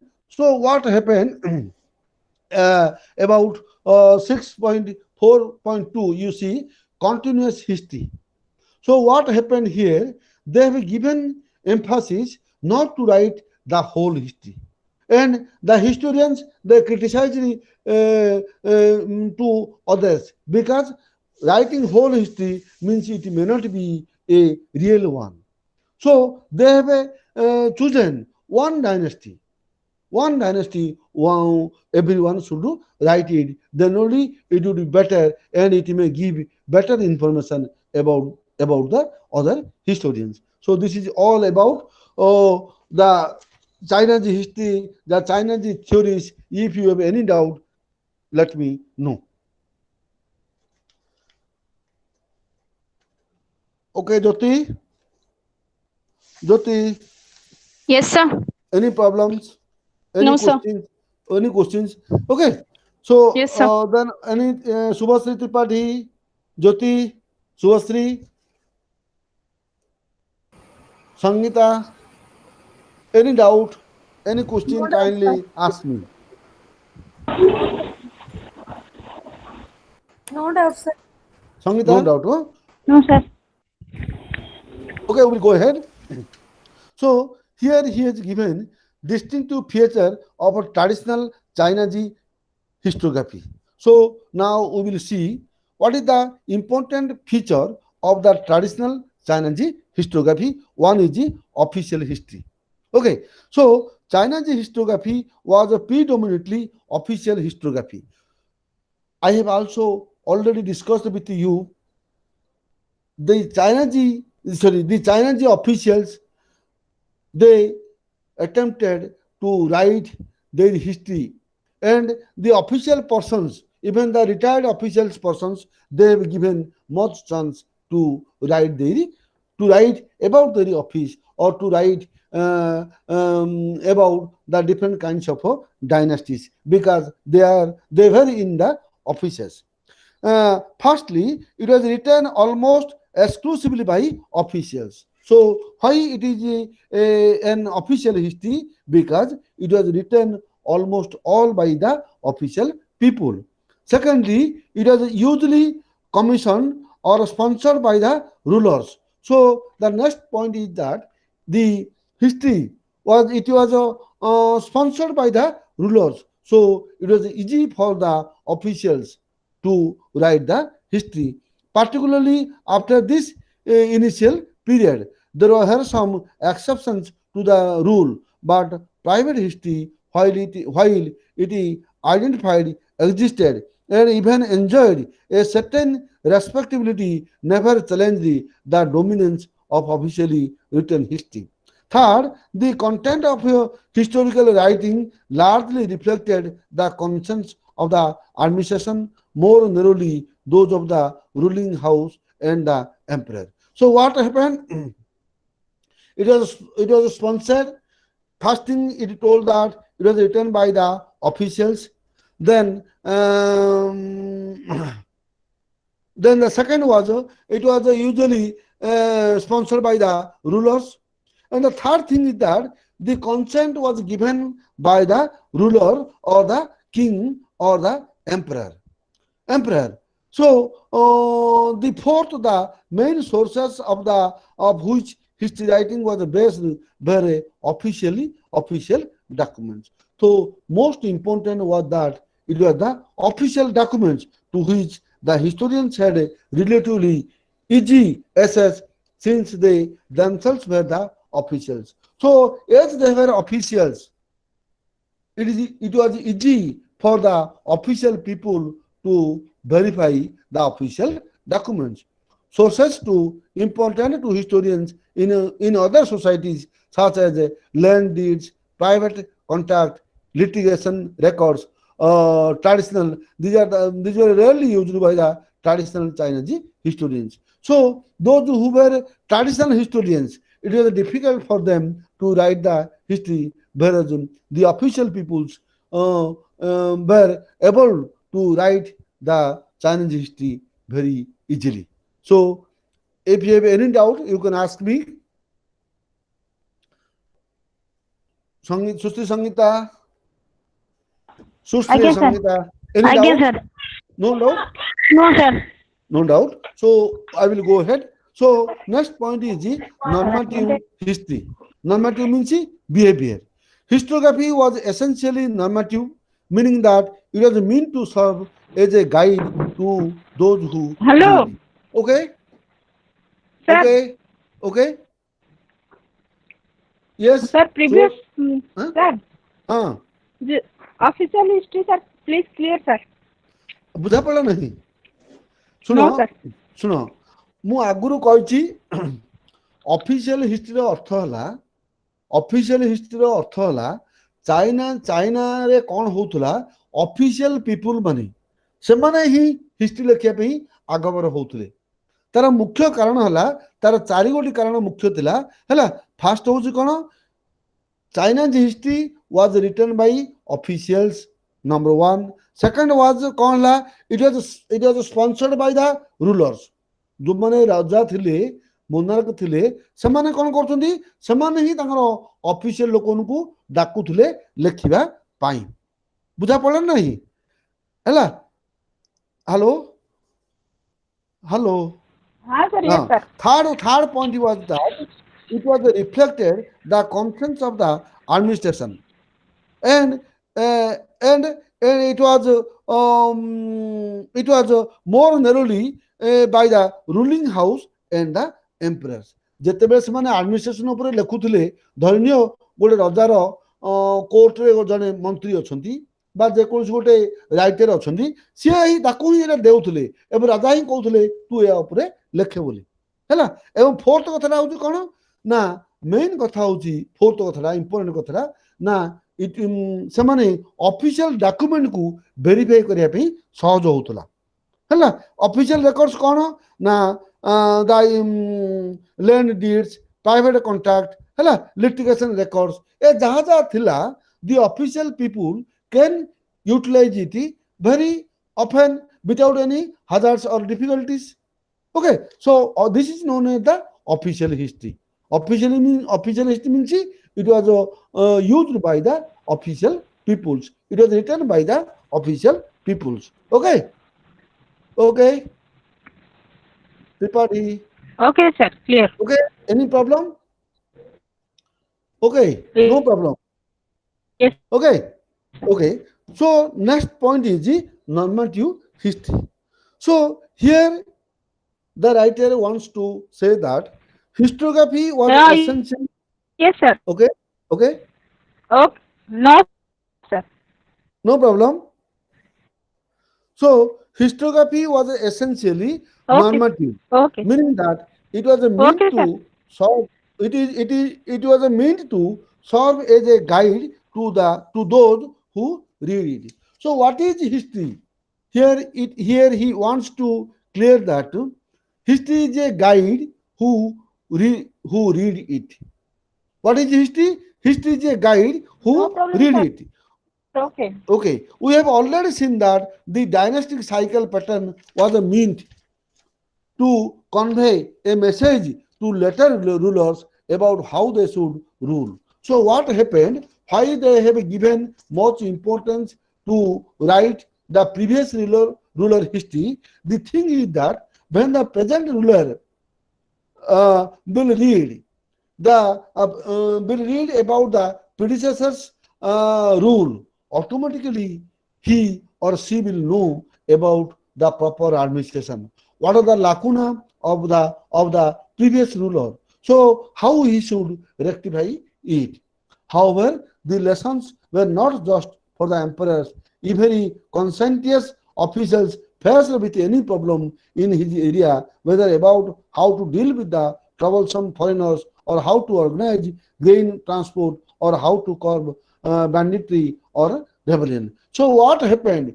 It was not only guide the rulers, but also it also guide the different officials who faced a number of problems in day-to-day lives.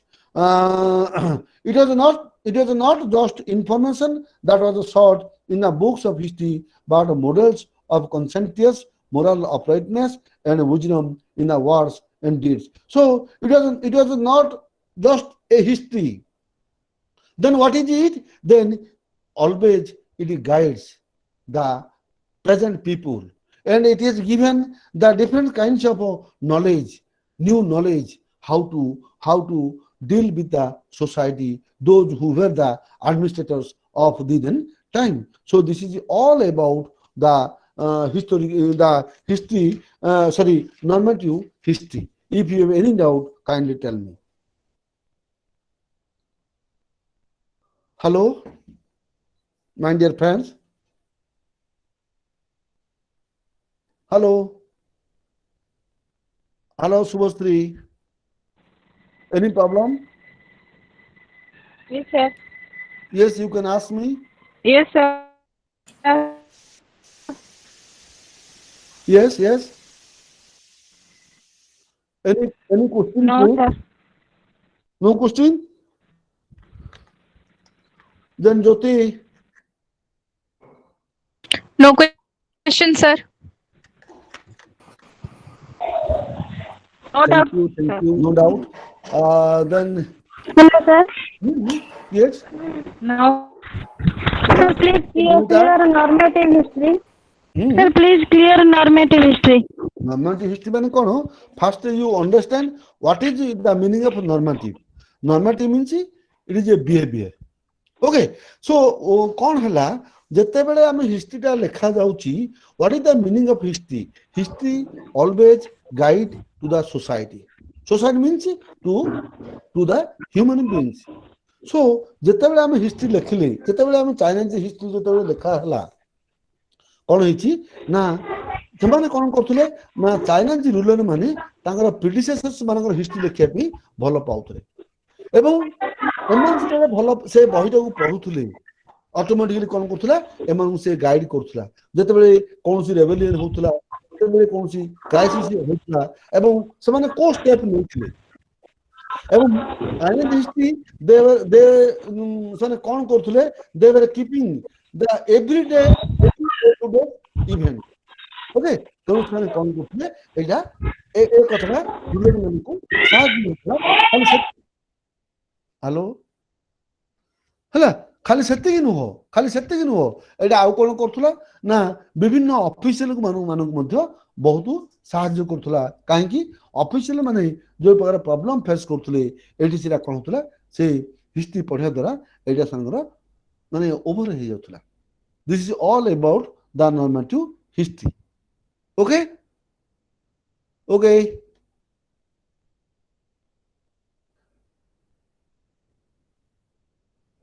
Okay Sushri Sangita hello No doubt, sir. no doubt we'll go No ahead doubt, sir. Yes, sir. The main works of the history follow a remarkably consistent format. The dynastic histories and the comprehensive histories over the centuries contain on the whole remarkably similar sections and subsections. This has made it easier for later historians and scholars to navigate through the maze of information contained in them. A historian today, for example, doing research on a particular period of China's past, or a particular institution would be able to zero on the relevant sections fairly quickly. So what happened? They have maintained the records properly without any hesitation, without any bias. Okay, so it is not a problem today the historians to write anything about a particular period because it will be able to zero means he will find nothing newness. Okay, so this is all about the Chinese historiography. So then the next important thing is that objectivity and integrity. You see, this is the most important aspect. From the time of the grand historian Simankian, it has been considered that the duty of the historian to record the facts as objectively as possible. So I have already discussed with you what is the objectively means without any bias. Okay, we have already discussed with you what is the objectivity. That means we should not be biased with our personal interest. Suppose ମୁଁ କହିବି ମୋ ଗାଁରେ history ଲେଖିଦେବି ତାକୁ highlight କରିଦେବି, it is not that. They were totally maintained its integrity and objectivity. This is one of the remarkable paradoxes of traditional Chinese historiography, considering that the emphasis on official history and normative history would not be expected to support objectively in history writing. So they are very, very particular on the objectivity and the integrity. They are not at all biased. Nevertheless, no less authorities, a scholar than Charles Gardner, has said that an assumption of a complete objectivity underlies the whole Chinese conception of historical writing. So they have given much importance to the objectivity while writing the Chinese history. The historian's own individual personality and opinion were not meant to introduce into the material he was recording, where the historian has seen fit to make his own usually brief comments. These are usually clearly demarcated from the rest of the text. In addition, the need to be true to his sources has meant that they very often the historian, rather than paraphrasing or rewriting something in his own records, would instead faithfully reproduce verbatim the passage from the text on which his work was based. Far from being considered a form of plagiarism, this was considered to be the most natural and logical method of historical reconstruction. This method resulted in the distinctive cut and paste appearance of standard Chinese historical works, which often appear to be a carefully compilations or arrangements of previous writings rather than the original works. While the cut and paste format occasionally makes for tiresome and lengthy reading, it is one major advantage. Many works, particularly from the early period of China's history, which are no longer extant, are still not completely lost to us because long sections are to be found cited accurately in later preserved works of history. So what happened? What the writer wants to tell us that they have given they are quite impartial and they maintain the integrity while writing their history. So this is all about the Chinese history, the Chinese historiography. So then here nothing is new. So what I mean to say that in this chapter, the Chinese historiography, they were much interested to write their past history, and for this Confucius has much influence on Chinese people and Chinese society, and he has given four important points: humanism, reverence for the past, and emphasis on moral education and concern with the order. So what happened? The development of the historiographical tradition, they have given different points. That is the annals, the historical records of Sima Quen, what they have Sima Quen done. Then the dynasty history, they have given the importance. The rulers, the dynasty historians means they have given to write the dynastic history. Then comes the different kinds of theories like dynastic cycle and continuous history. Then we have to see the official history, the normative history, and standard format, and the objective integrity. This is all about the Chinese historiography. If you have any doubt, kindly ask me about these two units. I think I am clear. So if you have any doubts, without any hesitation, you can ask me. Ambika, Sonu, Sir, Jyoti, yes. so what does plagiarism mean? Plagiarism means yes. Plagiarism ଅର୍ଥ ହେଲା ଏ ଦିଟା ward ତମେ ଜାଣିବାକୁ ପଡିବ cut and paste and ପ୍ଲାଗାରିଜମ। ପ୍ଲାଗାରିଜମ ଅର୍ଥ ହେଲା କଣ, ମାନେ ଯାହା ଲେଖା ଯାଇଛି ଗୋଟେ ବହିରେ ଯାହା ଲେଖା ଯାଇଛି ତାହାକୁ ଆଣିକିରି ଆମେ ଏକ୍ଜାକ୍ଟ ଥୋଇଦେବା। And it is otherwise known as a cut and paste. ଆମେ ସେଟାକୁ କାଟିଦେଲେ ଆଣିକିରି ପେଷ୍ଟ କରିଦେଲେ, that is known as a plagiarism. It is widely used in history, and it is another thing I want to say that this type of plagiarism now it is a common in thesis or MPhil or PhD thesis. Suppose ତମେ କଣ କରିବ, ତମେ you are belonging to Bhubaneswar, what I think, Jyoti? No, sir, Raurkela, sir. Sorry. So suppose ଗୋଟେ ପିଲାଟେ ଭୁବନେଶ୍ୱର ବା କଟକର ଗୋଟେ ପିଲାଟେ କିଛି ଲେଖିଛି, now you are continuing your PG at Rourkela ହେଲା, ତମେ କଣ କରିବ, ସେ ଏକ୍ସାକ୍ଟ ଥେସିସ୍ ଆଣିବ, ଆଣିକି ତମେ କଣ କରିବ, ତାର ନାଁ ଫାଁ ସବୁ କାଟିଦେବ, ତମ ନାଁ ସବୁ ଲେଖିଦେବ। that is plagiarism or cut and paste or anything. Sir, Hello, Subhasri. Hello. Any question?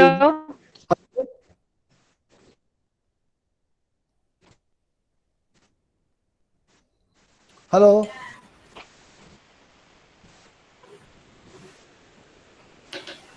Hello. Please mute you. Please, student learners, you are requested to mute your speaker. Sir. Mute your speaker so that one student can ask question. If you 3-4 students simultaneously, if you ask question, nobody can, because it will disturb the entire proceedings. So this is the general norms of Google format or Google Meet. That means one student is allowed to respond, and others they have to keep the things mute in the mute form, so that you can understand it clearly, or you can listen clearly, or you can hear Yes, sir. the lecture very clearly. Hello. So that is why it is Hello, advised to all of you, please mute your speaker, and No, one sir. I student, one also of know you about will ask. plagiarism. plagiarism. You want to know? Hello. Hello, hello, hello, Sir, you go ahead. They are sir. asking what is plagiarism. They are asking what is plagiarism. Yes, So sir. Yes, sir. plagiarism is nothing. It's a theft of words and sentence Sir, from sir. of others. You Okay, can sir. Copy and paste. Yes, sir. Okay. Copy and paste. Okay. So, my dear friends, we have successfully completed Unity 5 and Unity 6. So, if you have any question, if you have any doubt, kindly ask me and I want to clarify it. Any question? The historiography of China and the Greek and Roman writings. If you have any doubt, kindly ask me. Let them write down in the chat box. So one by one, I can dictate, or I can just read it out, and it can be explained by you. Let them write down in the chat box. So I'll read it out, and I will explain. I'll just read it out, and accordingly you can explain to the student. Sir? Let them write down in the chat box. Sir, sir. So that will be very good, because if they, because they having question, they having doubts. Sir, So sir. but they are not asking questions. So let them write down in the chat box, Sir. and I'll just read it out, and accordingly you can explain to the student, and redress their Doubts. doubts and the queries. Sir, sir.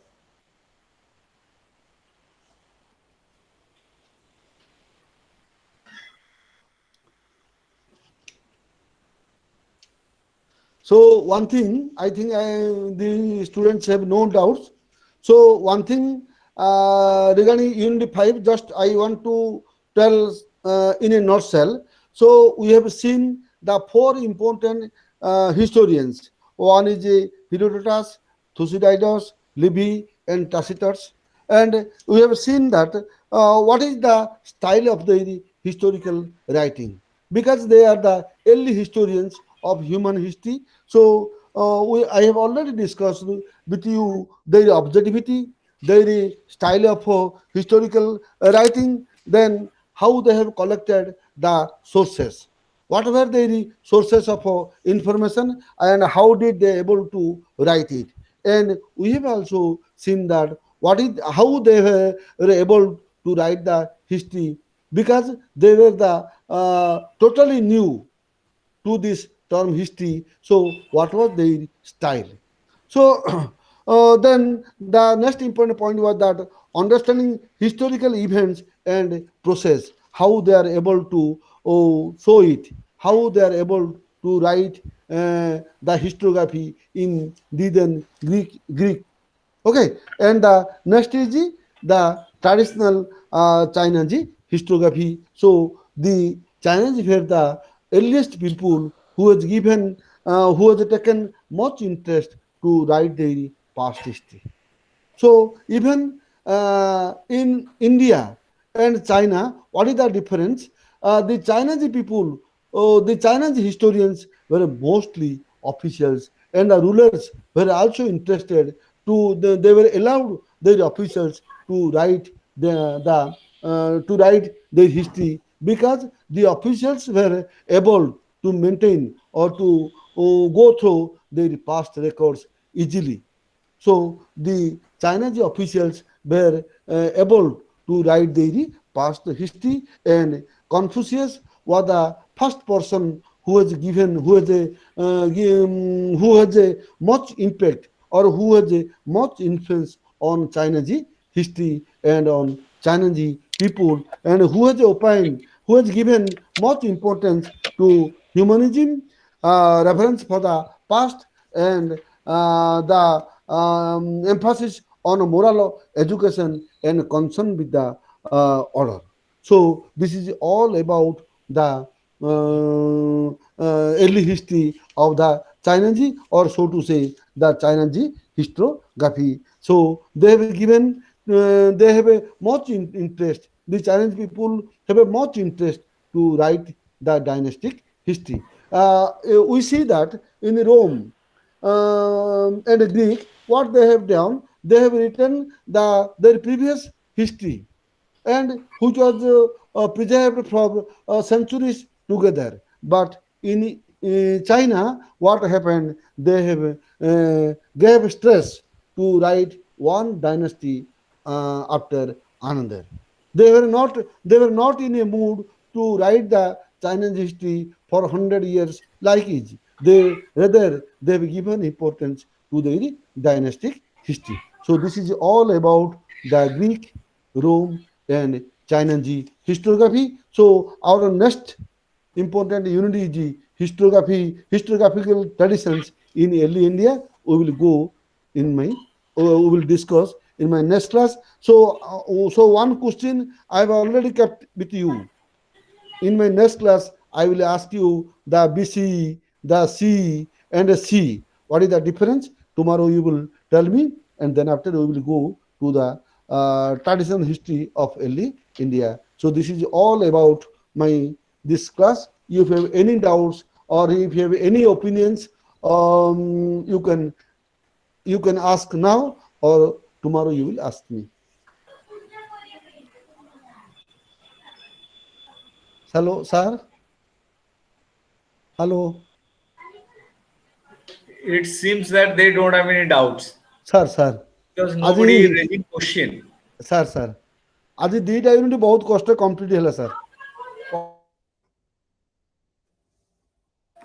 Actually, they are not asking. It should be interactive class. So, if you ask more and more questions, it will be more interactive and it will encourage your. You can say it will motivate the learners or motivate the resource person to address the learners or sir to sir address the questions. Sir So they, it is up to them because this is their, sir this is the sir class for them, sir and we have arranged the class and through online mode. And if they are not, if they having don't have doubts, and it's all right. And if they are not asking questions, that it seems that it is understandable that they it is nothing is difficult for them. Sir So it sir is everything is cleared. Sir sir It seems. And I have already written that you, whatever the doubts you have, you can write in the chat box so that it can be discussed in the open platform. And, nobody is writing, sir and it seems that everything they understand. Sir So uh, please ask question. Otherwise, we will wind up the program. If you do not have any doubts, so please. Sir, Sir, yes, Yes.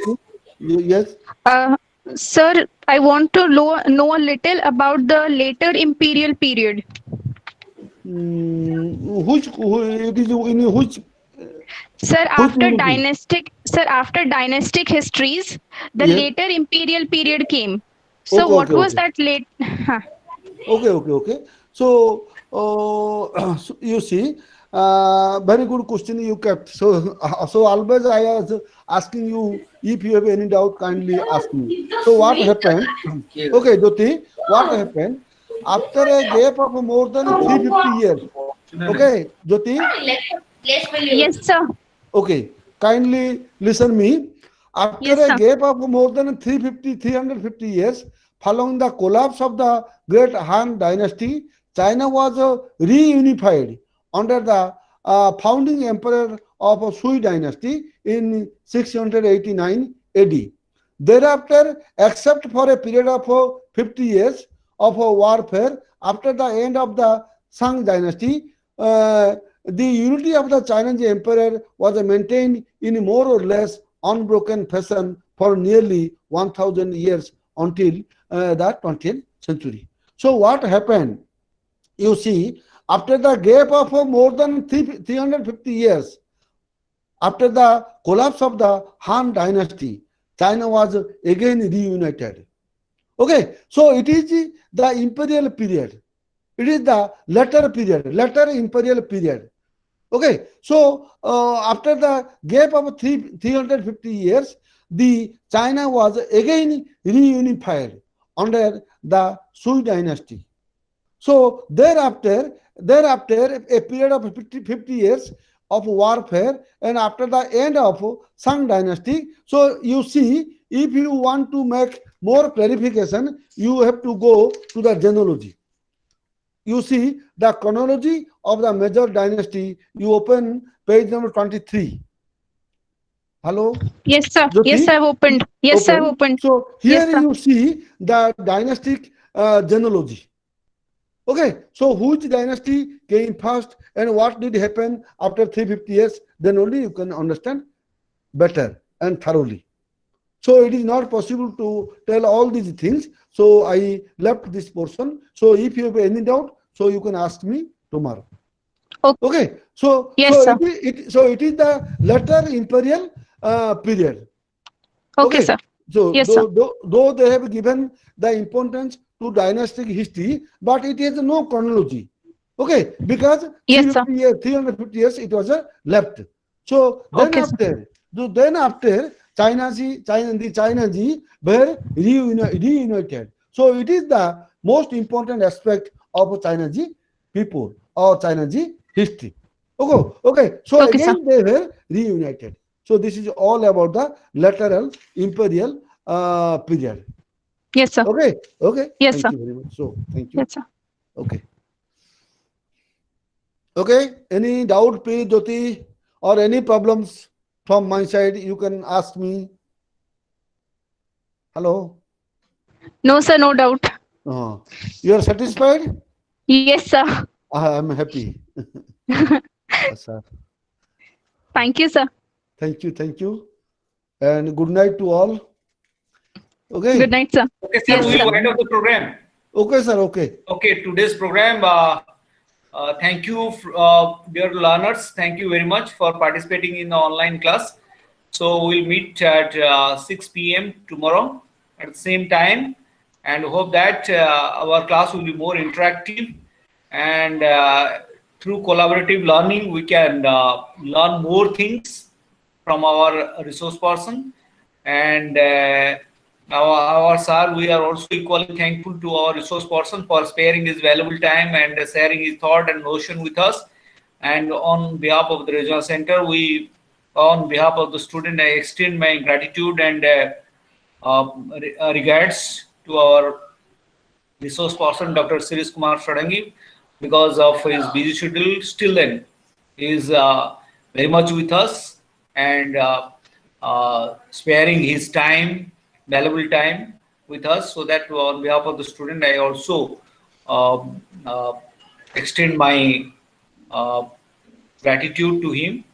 Thank you, sir, Thank you, and sir. hope Thank you, that sir. you are also not feeling bored. You are, and because history, there is a saying that if you interact, if you ask more questions, it will be more interactive Sir, and sir. more lively, Sir, and sir. you can learn more things. And if Sir. you listen, so because our memory is there is a also according to psychology that if you interact more things, if you discuss any topic of your choice, so and if your friends will participate in the discussion, that means you can learn more things or you can remember more facts.